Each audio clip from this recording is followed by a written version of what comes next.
My entire life imploded in a single, gut-wrenching moment. One minute I was hopeful, excited even about telling the man I loved we were starting a family. The next, his words ripped my world apart, leaving me utterly shattered and questioning everything. 4 years ago, I met Eric at a wildlife rehabilitation center. Not exactly a romantic meet-cute. We were both there doing community service. Me for a speeding ticket, him for some vague infraction he never fully explained. We got assigned to the dreaded overnight bottle-feeding shifts, the ones nobody wanted. I remember it vividly. 3 a.m., half asleep, trying to feed this squirming, stubborn baby fox that just refused the bottle. I was on the verge of calling a supervisor, utterly frustrated, when Eric started humming this soft, strange little tune. Like magic, the fox immediately calmed down, nestled in, and started drinking. When I asked him about it, he said his grandma taught him the tune, something about the vibration, soothing, scared animals. I don't know how it worked, but it did. We ended up talking until sunrise, exchanging numbers as the shift ended. He was so sweet back then. He'd text me random animal facts, send me YouTube links to nature documentaries he insisted were required viewing. Our 4 years together weren't perfect. No real relationship ever is. We had our fights, mostly centered around his mom, Barb. And honestly, she was a massive red flag I stubbornly ignored. From day one, she made these insidious little comments about everything. My appearance, my messy bun, how I loaded their dishwasher wrong, how I didn't have a real career path. Eric would always defend her, telling me she meant well, and I just needed to try harder. God, I tried for 4 years. I bought her thoughtful gifts, remembered her birthday, listened to her endless, boring stories about her coworkers. Everything. But aside from his mom being, well, the absolute worst, we were good. We had our rituals, making each other breakfast on alternating weekends. His banana pancakes were my favorite. My egg dish with avocado and hot sauce was his obsession. We had inside jokes, shared Netflix shows. He held me when my cat died last year and didn't complain when I cried for days. He knew exactly how I liked my coffee, oat milk, 1 sugar, and would bring it to me in bed. Normal couple stuff, you know? We'd even talked about kids someday vaguely, in that way you do when it feels safe to dream, but not yet plan. He wanted to. I was open to the idea. We just agreed we'd want to be more financially stable first. So when my period was late and morning sickness started kicking in, pregnancy wasn't my first thought. I blamed work stress, a stomach bug. But after 2 miserable weeks, my friend Sandy, the only one who still talks to me, suggested I take a test, just to rule it out. I bought a digital one after work that Tuesday. No faint lines, just pregnant or not pregnant. The next morning, I took it, staring at the bathroom ceiling for those agonizing 3 minutes. Pregnant. No mistaking it. I took another. Same result. I sat on the bathroom floor for what felt like an hour, trying to process everything. How to tell him? When to tell him? I didn't feel ready, but I wasn't devastated either. We had a stable relationship, a nice apartment, steady incomes. It wasn't planned, but it wasn't a disaster. God, I was so stupid. I decided I'd make his favorite breakfast Saturday morning, keep it casual, then tell him. Give us the whole weekend to talk it through.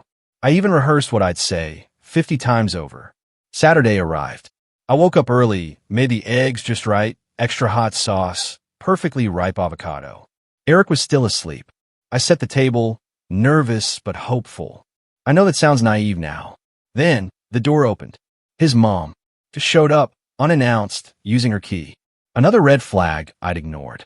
She claimed she was in the neighborhood and thought she'd stop by for coffee.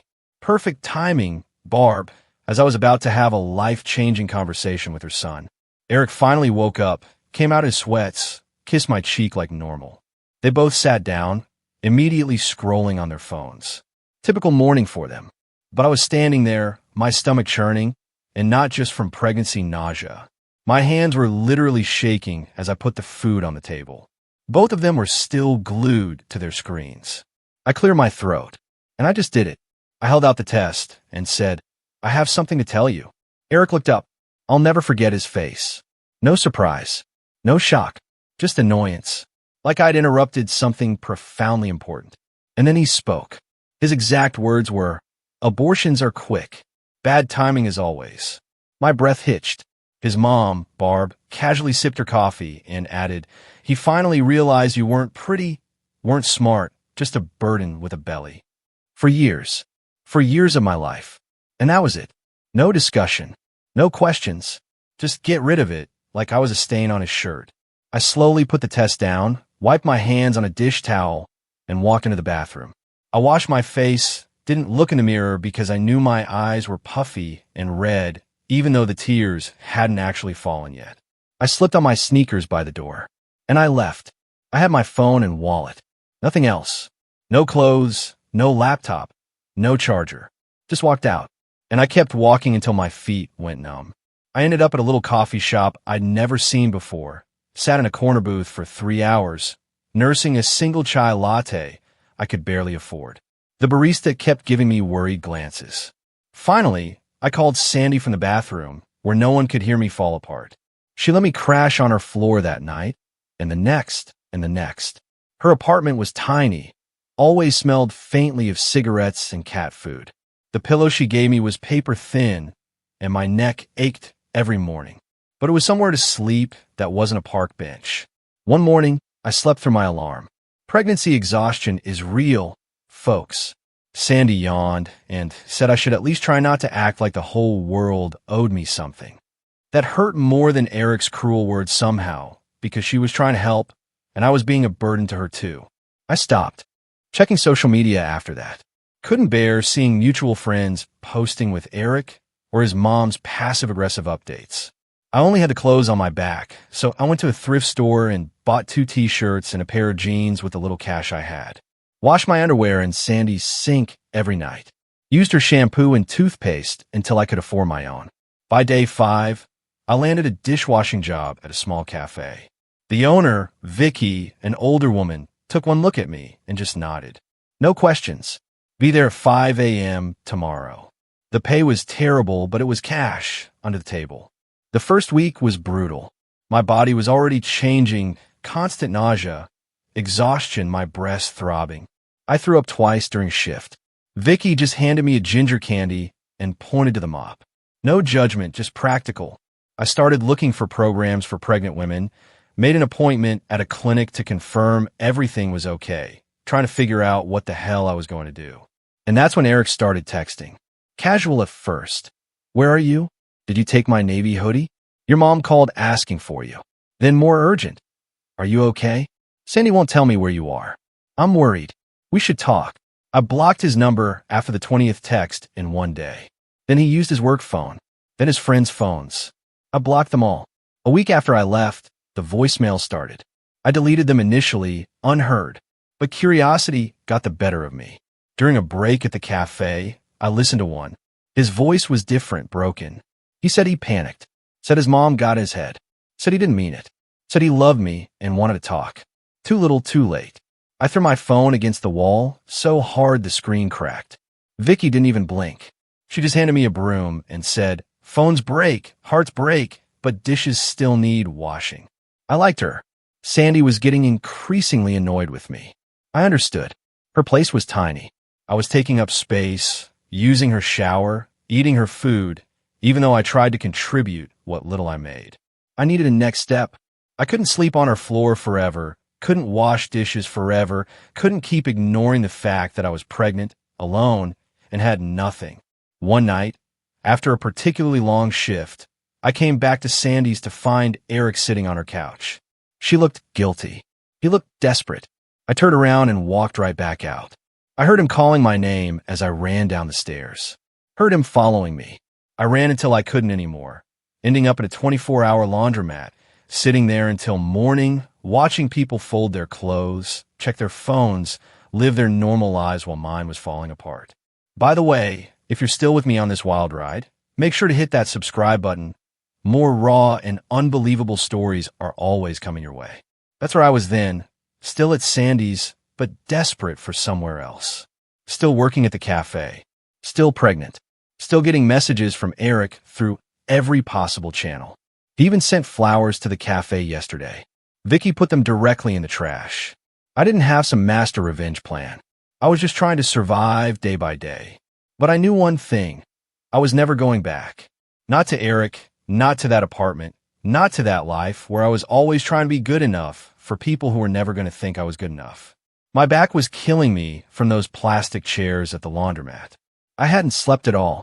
Around 7 a.m., I finally worked up the courage to go back to Sandy's, hoping Eric was gone. But Sandy wasn't happy. She stood in her tiny kitchen, arms crossed, with a look I hadn't seen before. "You betrayed my trust," she said. "I told Eric you weren't staying here, and then you showed up and made me look like a liar." I tried to explain I didn't know he'd be there, that I never would have come back if I'd known. But she just kept shaking her head. From her perspective, I guess it looked like I was using her place for my relationship drama. And the thing is, she wasn't entirely wrong. I was using her place. I was dragging her into my mess. I just had nowhere else to go. She didn't kick me out right then, but she made it clear I needed to figure something out like yesterday. I nodded, promised I would. Then I went to work at the cafe with my unwashed face in yesterday's clothes, too embarrassed to ask to use her shower.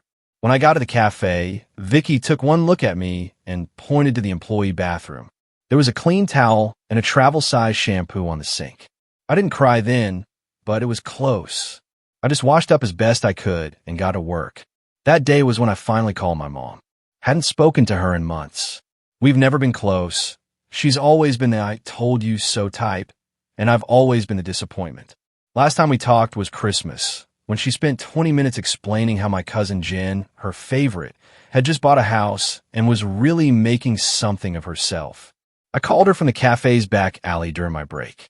I told her everything in one rushed breath before she could interrupt. There was this long silence, and I thought maybe she'd hung up. Then she sighed, that deep, disappointed sigh I'd heard my whole life, and said this was the same as always, me being in trouble and needing bailouts. She said she wasn't surprised Eric left me. I left him, but whatever, because I never think things through. I almost hung up. Almost. But I was desperate, so I swallowed my pride and asked if I could stay with her and Dad for a while, just until I figured things out. Another silence. Then she said she'd have to talk to Dad. She called me back. She didn't call back that day or the next. On the third day, I got a text saying they discussed it and didn't think it would be healthy for anyone if I moved in, but she could help with groceries sometimes if I really needed it. Great. So much for family. Meanwhile, things with Sandy were getting worse. Her patience was wearing thin. I was trying so hard to be invisible, barely using the bathroom, eating the cheapest food, staying at the cafe as long as possible. But there's only so invisible you can be in a studio apartment. Then I got sick, really sick. Not just normal morning sickness, but full-on couldn't keep anything down sick. Ended up sitting on Sandy's bathroom floor all night, alternating between throwing up and crying quietly so I wouldn't wake her up. In the morning, she found me still there, pale and shaky, and something in her softened a little. She called Vicky for me and said I couldn't come in. Then she made me this weird tea her grandmother used to make for nausea and sat with me while I sipped it. I don't think I'm cut out for this. I told her, my voice weak, explaining the whole mom thing. I can barely take care of myself. Sandy gave me this look, not pity, something else. She said nobody is cut out for parenthood.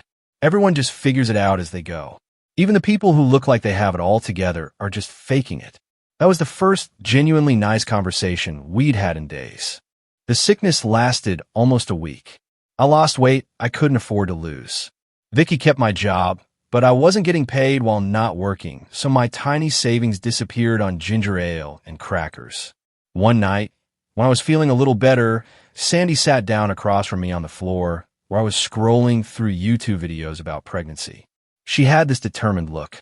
"We need to figure some things out," she said. "We both know you can't stay here indefinitely, but you also can't be homeless while pregnant. So let's make a plan." She pulled out her laptop, and we started Googling resources for pregnant women, shelters, government assistance, healthcare options. I'd been avoiding this part, the part where I admit I needed serious help. But Sandy was right. I needed a plan. We found a women's shelter across town that had a program specifically for pregnant women. A 6-week maximum stay, but they could help connect residents with long-term housing options and benefits. It wasn't ideal, but it was something. I called the next morning. They had a spot opening in 3 days. I took it. Those 3 days were a flurry of activity. Sandy helped me fill out application forms for every assistance program we could find. Medicaid, SNAP, housing assistance, WIC. It was humiliating laying out my failure on all these forms, but I did it. Vicky let me come back to work for those 3 days, even though I was still weak, gave me lighter duties, and made sure I ate something during my shifts. She even sent me home with leftover soup one night. The day before I was supposed to move to the shelter, Eric showed up at the cafe. I was wiping down tables when I looked up, and there he was standing just inside the door. He looked terrible, unshaven, dark circles under his eyes, wearing the same navy hoodie I used to steal from him all the time. Vicky spotted him before he saw me and moved faster than I thought possible for someone her age. She stepped right in front of him, arms crossed, blocking his path to me. Vicky didn't budge. She told him in her no-nonsense voice that I wasn't there. He called out again, said he just wanted to talk, said he'd been looking everywhere for me, said he was sorry. Sorry didn't change anything. I slipped into the back room while Vicky kept blocking him. I heard her threatening to call the police if he didn't leave. Heard the bell over the door jingle as he finally gave up. When she came to check on me, I was sitting on a crate of napkins, trying to breathe normally. She didn't say anything about what happened, just handed me a broom and said the front needed sweeping. That night, I went back to Sandy's for my last night on her floor. She bought me a cupcake as a weird going-away present. We ate it together while watching some reality show neither of us cared about. I'm sorry I was such a burden, I told her. She shrugged, said I wasn't a burden, just temporary chaos. Said that's what friends are for sometimes, absorbing each other's chaos when things fall apart. The next morning, I packed my few belongings in a plastic bag and headed to the shelter. It was an old converted house in a neighborhood I didn't know well. From the outside, it looked normal. Inside was different. Security cameras, keypad locks, a sign-in sheet, rules posted on every wall. No visitors, 9 p.m. curfew, mandatory house meetings, chores. The woman who checked me in, Evelyn, mid-50s, had a no-nonsense energy that reminded me a little of Vicky. She showed me to my room, really just a partition space with a twin bed and a small dresser. I'd be sharing the bathroom with 3 other women. It wasn't great, but it was safe. It was something. That first night was the strangest. Listening to the unfamiliar sounds of other people moving around, women talking in hushed voices, someone crying behind a thin wall, a baby fussing somewhere down the hall. I lay on my narrow bed, and for the first time since I left Eric, I let myself really cry. Not quiet tears, but full-on sobbing into my pillow so no one would hear. In the morning, Evelyn found me in the kitchen, staring at a bowl of cereal I couldn't bring myself to eat. She sat down across from me and pushed a folder across the table.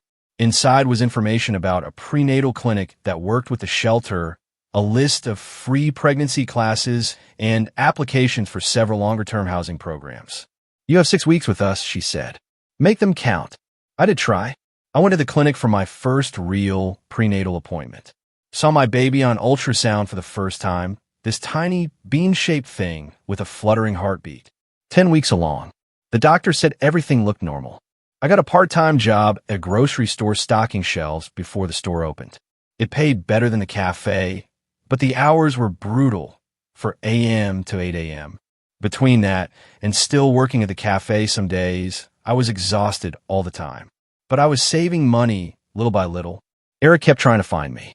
Messages through mutual friends. He even showed up at the grocery store one morning.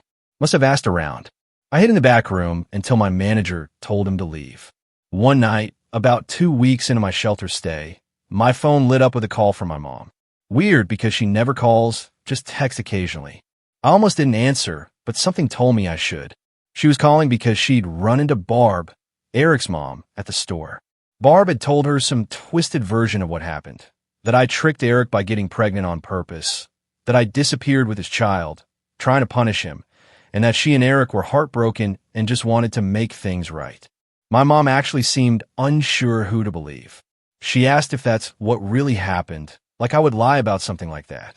I told her exactly what Eric and Barb had said that morning in the kitchen, word for word. Told her how I just walked out.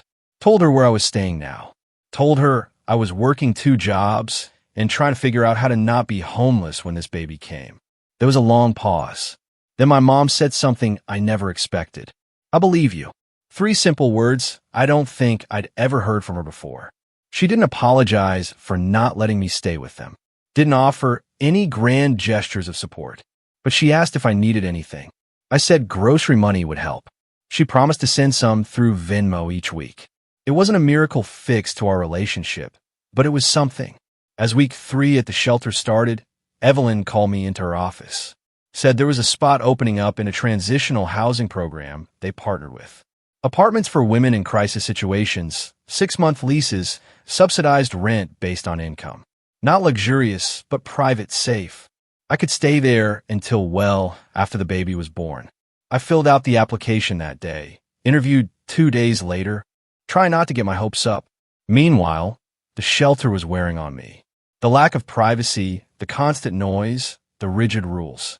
One woman got kicked out for missing curfew twice, another for having her boyfriend over. The stress of knowing I only had a few weeks before I could end up truly homeless was always there. I was 16 weeks pregnant now, starting to show a little. Had to buy bigger clothes at the thrift store. My back hurt constantly. My feet swelled if I stood too long. Morning sickness had mostly passed, but now I was hungry all the time and could barely afford to feed myself properly. One day at the grocery store job, I almost passed out while lifting a case of water. My manager saw me wobble and rushed over, made me sit down, brought me juice, asked if I was okay. I wasn't okay. I was exhausted and scared and so alone. He sent me home early that day. I didn't want to go back to the shelter yet, so I went to a park and sat on a bench, watching kids play on the swings while their parents scrolled through their phones nearby. In a few months, that would be me a mom. The thought terrified me. My phone buzzed. Unknown number. I almost ignored it, but answered at the last second. It was Eric. I should have hung up, should have blocked the number. But I was tired and sad, and part of me wanted to hear what he had to say. He started with, "I've been in therapy." Said his mom had been poisoning him against me for years. Said when I showed him the test, he panicked. Said he'd been looking for me everywhere to apologize, to make it right. I let him talk, didn't say anything, just listened as he poured out apologies, explanations, promises. When he finally ran out of words, I asked him one question. "Did you really mean what you said that morning?" He was quiet for a moment. Then he said something surprising. "Yes." In that moment, I did mean it. I was scared and selfish, and I meant it. But I was wrong. So wrong. At least he was honest. I told him I appreciated the honesty, but it didn't change anything. Told him I was building a new life without him. Told him I'd contact him when I was ready. But until then, he needed to stop looking for me. He started to argue, but I cut him off. Said if he really respected me, if he really was sorry, he would give me the space I was asking for. There was a long pause. Then he agreed. He asked if I would at least let him know when the baby was born. I said I would think about it. Then I hung up. The next day, I got the call. I'd been accepted to the transitional housing program. Could move in next week. My own tiny studio apartment. Not much, but it was mine. Somewhere safe to bring my baby home to. I called Sandy first with the news. She cheered so loud, I had to hold the phone away from my ear. Then I called Vicky, who just said, "Good, about time," in her gruff way. Then, surprising myself, I called my mom. She didn't cheer, but she did say she was glad. Asked if I needed help moving. I said no, but thanked her for offering. The night before I was set to move, one of the other women at the shelter, this quiet girl named Skylar, who was there escaping an abusive boyfriend, knocked on my partition. She handed me a small gift bag with tissue paper sticking out. I opened it to find a tiny yellow onesie with ducks on it. The first thing anyone had given me for the baby. I started crying, stupid pregnancy hormones. She awkwardly patted my shoulder before retreating. The next morning, I packed up my few belongings, now including one duck onesie, and waited for Evelyn to drive me to my new place. As I sat on my shelter bed for the last time, I realized something. I'd survived the past month. Not thrived, not conquered, just survived. But sometimes that's enough. The apartment was tiny. One room with a kitchenette in the corner, a bathroom barely big enough to turn around in. Windows facing a brick wall. But it had a door that locked. A bed that was mine. A small table where I could eat, without sharing space with strangers. Evelyn helped me get settled, explained the rules, still some, but fewer than the shelter. Gave me a welcome basket with toilet paper and dish soap and other basics. Then she left, and I was alone. I sat on my bed and started making a list of everything I needed to do next. Find a doctor closer to my new place, look for a better job, get a crib somehow, keep saving money, figure out childcare options. The list was overwhelming, but I wasn't on someone's floor anymore. Wasn't in a shelter with a countdown clock. I had time now. 6 months of stability to figure out the next step. As I was writing my list, my phone buzzed with a text from my mom. She'd sent $400 through Venmo with a note, "For whatever you need." More than she'd ever given me at once. Maybe people can surprise you sometimes. It's been like for months. A lot has happened. It's 2 a.m. and I can't sleep. Shocking. So, here I am, typing this one-handed while my daughter sleeps on my chest. Yep, I had a baby. Still feels weird to type that, but I'm getting ahead of myself. When I left off last time, I had just moved into the transitional housing apartment. Tiny little studio, but it was mine. I spent those first few weeks nesting like crazy. Found a secondhand dresser on Facebook Marketplace that someone was giving away for free. Got some dishes from a dollar store. Slowly started turning it into something that felt like home. My mom kept sending money every couple of weeks. Not tons, but enough to help. We started talking more, awkward phone calls where neither of us really knew what to say, but we were trying. She even drove down once to bring me a bag of baby things she'd picked up at garage sales. Didn't stay long, just dropped them off, and we had a weird coffee at the place down the street, but it was something. At 20 weeks, I had the anatomy skin ultrasound. Found out I was having a girl. The tech asked if I wanted to send the pictures to Dad, and I just shook my head. She didn't push it. I sat in my car in the hospital parking lot afterward, staring at those grainy black and white photos for like an hour. A girl. A daughter. It made everything more real somehow. Like suddenly this wasn't just some abstract baby, but a specific person, my daughter. I hadn't heard from Eric in weeks. He was keeping his promise to give me space. Part of me was relieved, and part of me was, I don't know, annoyed. Like, after all his desperate attempts to find me, he just gave up that easily? Which is ridiculous because that's exactly what I asked for. Sometimes your brain doesn't make sense. Around week 25, things got harder physically. My back hurt constantly. Couldn't sleep more than a couple of hours at a time. The grocery store job became impossible. Couldn't stand that long without my feet swelling up like balloons. Had to quit, which meant less money, but my body couldn't handle it anymore. Luckily, Vicky let me work more hours at the cafe, mostly sitting jobs like prepping food in the back. She even let me take home leftovers most nights, which helped with the whole eating enough situation. I met my neighbors at the transitional housing complex, mostly other single moms or women escaping bad situations. There was this one woman, Lydia, 3 doors down, who had a 2-year-old. She saw me struggling to carry laundry down to the basement one day and just took over. Started coming by every few days to check on me. Would bring me dinner sometimes. She became the first real friend I'd made since this whole mess started. One night, she invited me over, and I noticed she had a bunch of baby stuff, way more than she needed for her toddler. Turns out she volunteered at this community center that collected donations for new moms. She brought me there the next day, and they loaded me up with a portable crib, baby clothes, diapers, even one of those baby carrier things you wear on your chest. All free. I ugly cried right there in the donation center. Pregnancy hormones are no joke. At 30 weeks, I got a strange text from Sandy. She'd run into Eric at a mutual friend's birthday thing. Said he asked about me, if she'd heard from me. She told him I was doing fine on my own. Said he looked terrible. I didn't respond. Didn't know what to say. Was trying so hard to focus on moving forward that looking back felt dangerous. But then my dad called out of nowhere. Hadn't spoken to him in over a year. He was awkward on the phone, clearing his throat every few seconds. Said Mom had told him everything. Said he was sorry for not being there for me. Said he and Mom had been talking and they wanted to help when the baby came, maybe visit for a few days to help me get settled. I was suspicious at first. My dad has never been the supportive type, but he sounded different, less judgmental, more uncertain, like he was trying. I said I'd think about it. Wasn't ready to say yes, but couldn't bring myself to say no either.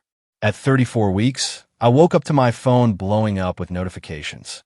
Turned out Eric's mom had posted this long, dramatic Facebook thing about missing grandchildren and selfish mothers who keep babies from their families. Didn't name me directly, but everyone who knew us knew who she was talking about. Some of our mutual friends sent me screenshots. One of them, this girl I wasn't even that close with from college, messaged to say she was disgusted by Barb's post and offered to bring me dinner sometime. People surprise you, I guess. I was shaking with anger. Considered posting my own version of events, but decided that would just drag me into drama I didn't need. Instead, I blocked Barb and anyone who liked her post. The next day, Eric called. I almost didn't answer, but figured it was related to his mom's post. He was apologizing before I even said hello. Said he had nothing to do with his mom's Facebook rant. Said he told her to take it down. Said he was horrified and embarrassed. Then he asked, very carefully, if he could be there when the baby was born. I said no. Told him I needed that time for myself. Told him we could talk about visitation after the baby was born and things had settled. Told him if he really wanted to be a father and not just ease his guilt, he'd respect my boundaries now so we could build something sustainable later. He went quiet for so long, I thought the call had dropped. Then he just said, okay.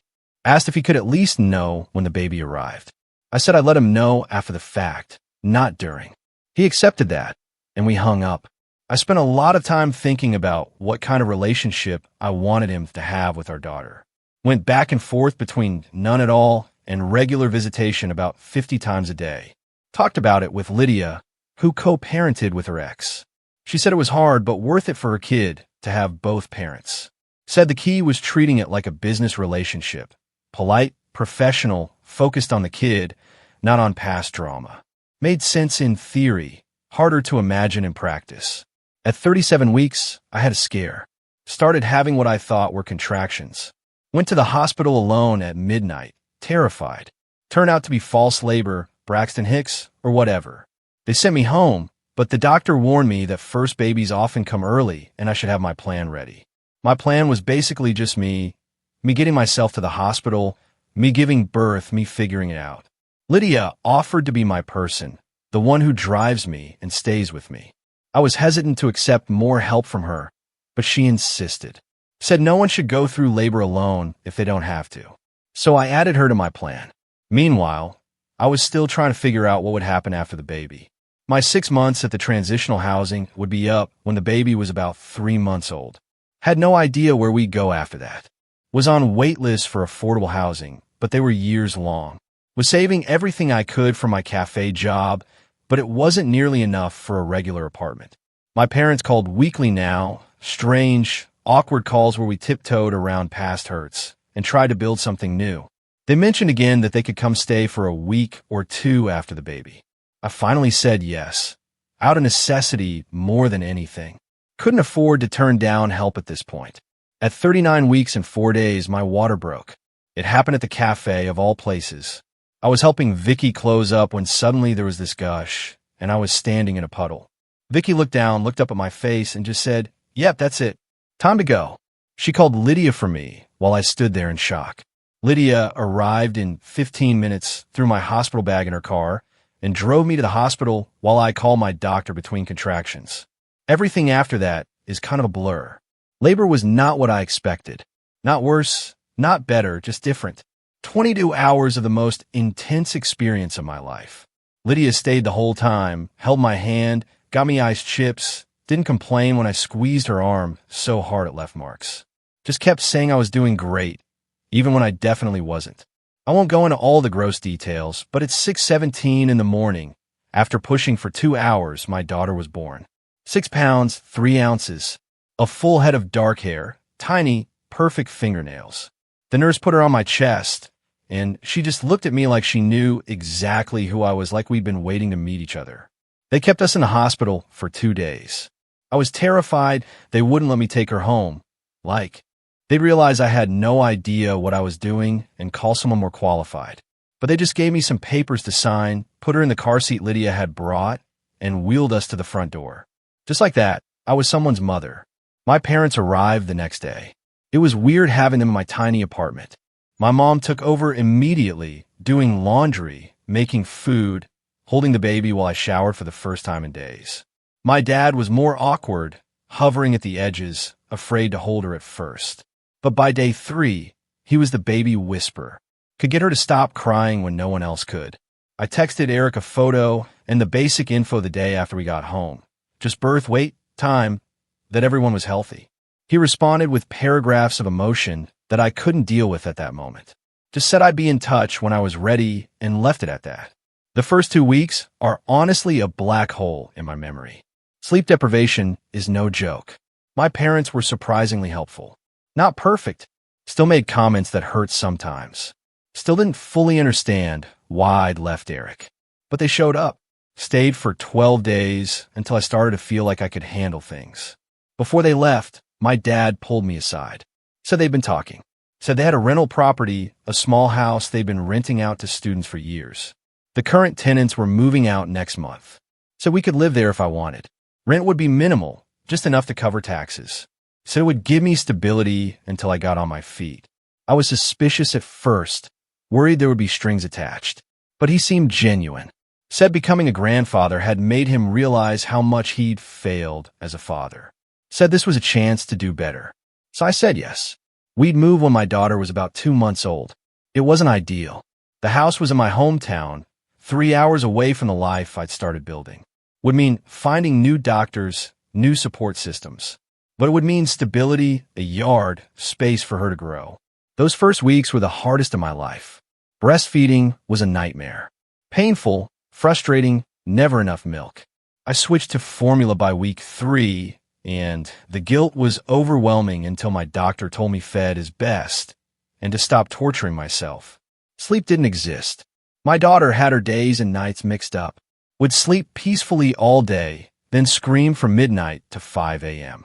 I watched every episode of everything on Netflix while pacing my tiny apartment with her, bouncing, singing, pleading. At 4 weeks, I finally let Eric meet her. We met at a coffee shop, neutral territory. I got there early, claimed a corner table, waited nervously. He walked in, and his face just transformed when he saw her. Sat down carefully across from us, like he was afraid we might disappear. He asked if he could hold her. I hesitated, but handed her over, showing him how to support her head. He held her so carefully, just staring at her face like he was memorizing every detail. We talked awkwardly over her sleeping form, about what happens next, about expectations and boundaries, about his mother, who he'd apparently been fighting with constantly since her Facebook post, about what kind of father he wanted to be. I told him about moving to my parents' rental house. He was quiet for a long time, then asked if he could visit regularly. Said he would drive the 3 hours, get a hotel, whatever it took. Said he didn't expect us to get back together, but wanted to be present for his daughter. It was the most mature conversation we'd ever had. We worked out a temporary schedule. He would visit every other weekend for a few hours each day. Once she was older and I was more comfortable, we could discuss overnights. He seemed grateful for even that much. When I told him her full name, Lily Grace, no middle name, he got teary. Didn't push for his last name to be included. Just said it was perfect. At 6 weeks, Vicky threw me a surprise goodbye party at the cafe. Just a small thing with the regular customers and staff. She gave me an envelope with cash they'd all collected, enough to buy a real crib for the new house. I ugly cried again.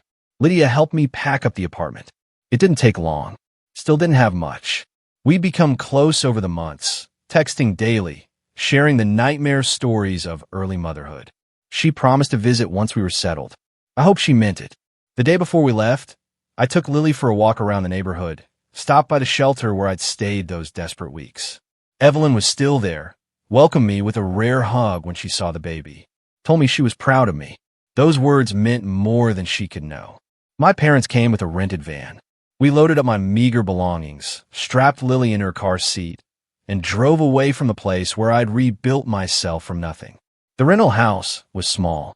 2 bedrooms, 1 bath, outdated kitchen. But after months in a studio apartment, it felt enormous. Had a tiny fenced backyard with an old maple tree, quiet street, neighbors who smiled and brought over cookies. It's been 2 months since we moved.